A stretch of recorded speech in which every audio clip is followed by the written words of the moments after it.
Deputy Speaker. Well, this bill really reflects so much of the Morrison government's approach to climate policy. It's very late. And while this government has been dithering and playing political games, coming up with slogans, Australia has been missing out on the potential offshore wind energy that offers us in contributing to our energy needs, in reducing our emissions and in creating jobs. So it's good that this bill is finally here, albeit late, but the regulatory framework for Australia's offshore wind industry has been so delayed that vital projects and jobs remain mired. And Labor has long called for legislation to unlock the benefits of offshore renewables and particularly offshore wind generation, because we know that we have enormous capacity here in Australia for offshore wind generation. As well as that generation capacity, offshore wind offers us thousands of jobs and billions in investment for regional communities, including and especially those who are most impacted by changes in global energy markets. So it is shameful that these benefits have been delayed by this government. Those opposite had promised that the legislative settings and framework for this would aim to be in place and operational by mid-2021. Instead, we are belatedly getting the introduction of these bills, and we know that for them to be implemented is most likely to take well into next year. And Deputy Speaker, I said that this reflects so much of the slowness around this government's climate policy and its attitude towards tackling climate change. And I did hope, like so much of our country hoped, that this week would be different.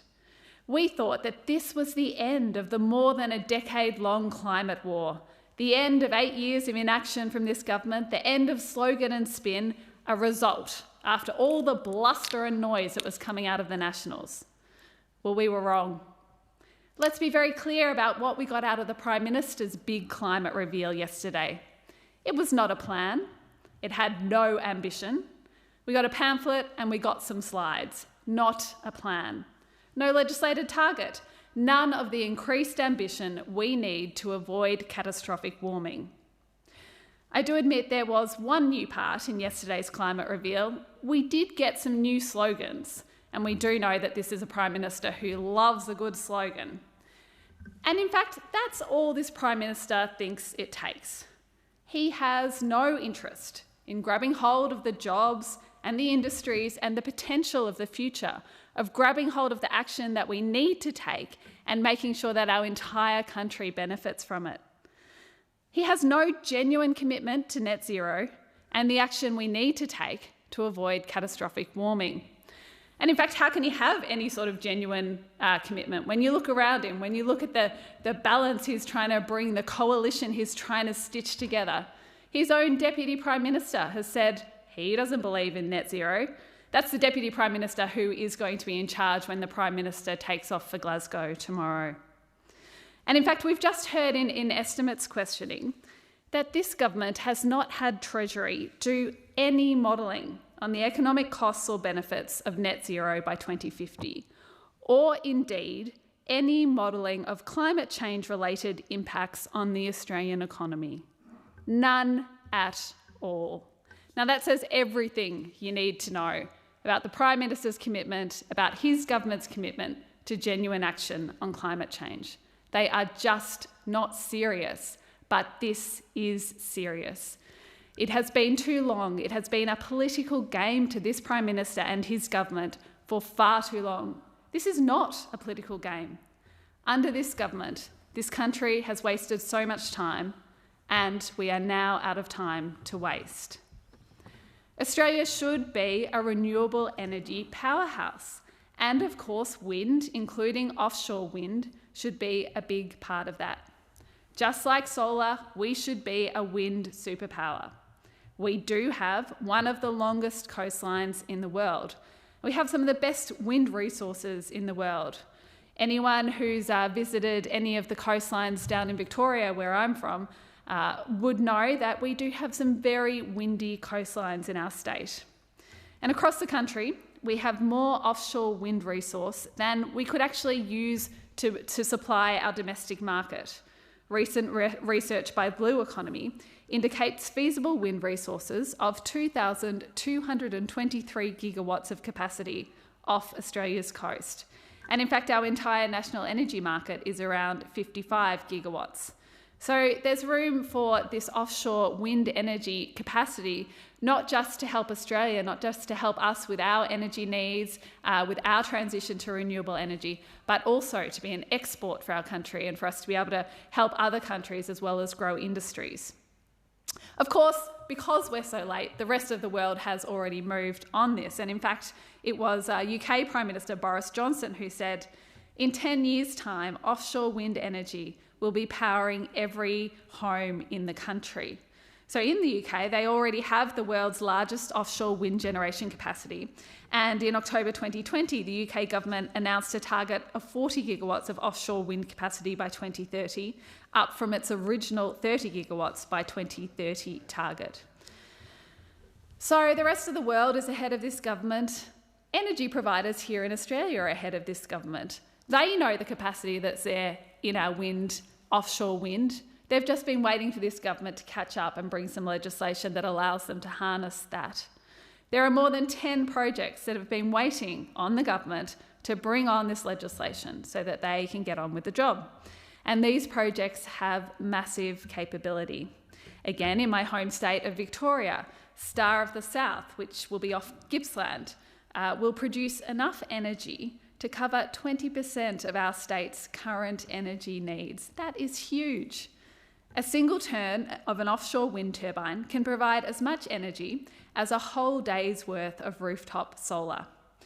And some of the best wind resources are located just off the coast of the regions that have powered our country and that have built the industry that's powered our country for generations now. So Gippsland in my home state, Newcastle, which the member for Newcastle has just spoken about, the Hunter Valley, the Illawarra, Gladstone and Central Queensland.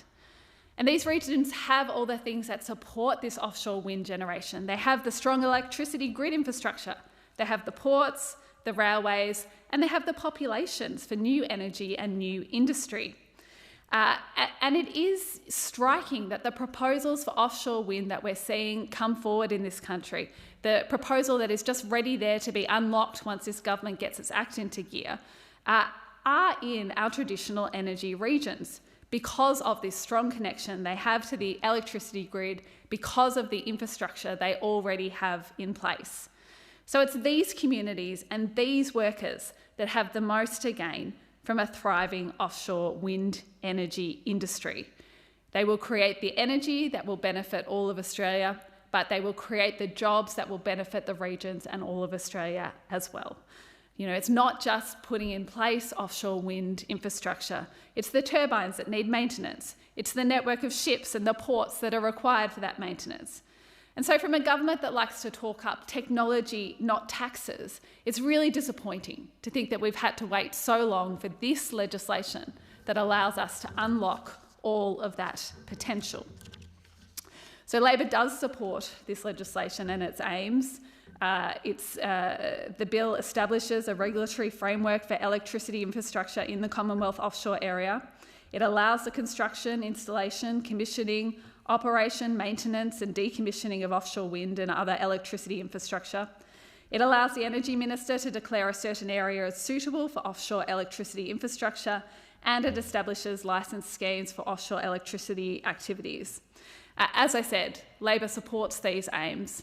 We are concerned that they've been too slow in coming, and again, that they are not as comprehensive as they should be, and that's why we do think, and that's why I support the amendments that have been moved by the member for McMahon, and make it clear once again that we must move quickly on this. Industry is ready. The rest of the world is moving. It is time for Australia to catch up. This is long overdue. Like most of the government's climate efforts, let's not make offshore wind energy the other part of the puzzle that slips this country by because we've got a government that is focused on slogans, that's focused on a political game and not actually focused on what will create the jobs of the future, of what will make sure that our country transitions to net zero 2050 with a credible, actual plan to get us there. Deputy Speaker, it did sound like the end, but I've got a little bit more. Deputy Speaker, the IPC report makes it very clear that the window to act on climate change is closing. If we don't take significant action now, we miss that window, and the consequences for all of us are dire. We will not limit warming to the level that we need for us all to have a future. That is a real consequence for all of us. And of course, there are immediate economic consequences as we get locked out of the jobs and industries of the future. The jobs and the industries of the future that we should have right now in this country, but we don't, because we get slogans rather than plans and commitments. In my community, the number one issue people raise with me is the need for genuine action on climate change, and they are not going to be bought off with a slogan.